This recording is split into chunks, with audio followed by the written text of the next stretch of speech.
Well, we have two new products that we're showing at BPM. The first is the DB2. This mixer is related to our DB4. It's basically a slightly slimmed down feature set.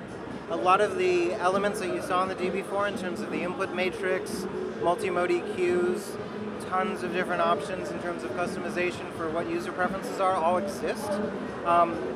The main difference in terms of it would be how they're accessed, which we have through a menu system as opposed to hard switches like you would find on the DB4. But at the same time, you're still getting two incredibly powerful effect engines.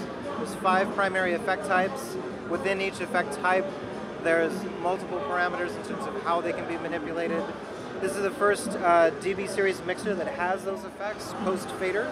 Each effect section still combines our loopers. We have typical dry wet control and some parameters, but then at the same time there is a simultaneous high pass and low pass filter that sits at the end. This device also initializes our whole romance with the K2, which is a new controller. It is a MIDI controller, but it also has an integrated sound card. The way that it can connect is going to be through USB, as well as to our X-Link protocol. X-Link jumps into the mixer, which also provides power. You can link multiple K2 units together through X-Link. By default, you're going to have 3 layers of MIDI that it works with. The modes can be latching, so that every time you hit the layer button, it changes all the controls. But then at the same time, you can unlatch it and then basically send information back, so that your faders might be sending one set of information, but then the buttons change through 3 different layers. It's an incredible amount of control parameters. As you link more of them together, you obviously extend the control, but you can also send information bidirectionally. So if you wanted to have 2 laptops connected, one could be sitting on this device, the other one could be sitting here, and then we can send MIDI clock between 2 tractor situations and have them linked.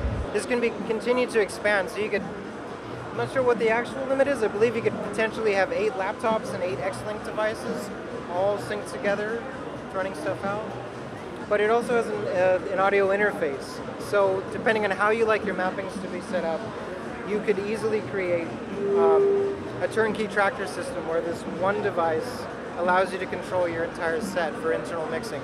At the same time, you could connect 2 devices, aggregate the outputs from a single thing, and run them into, say, like a Zone 92, and have 4 deck mixing through an external mixer configuration.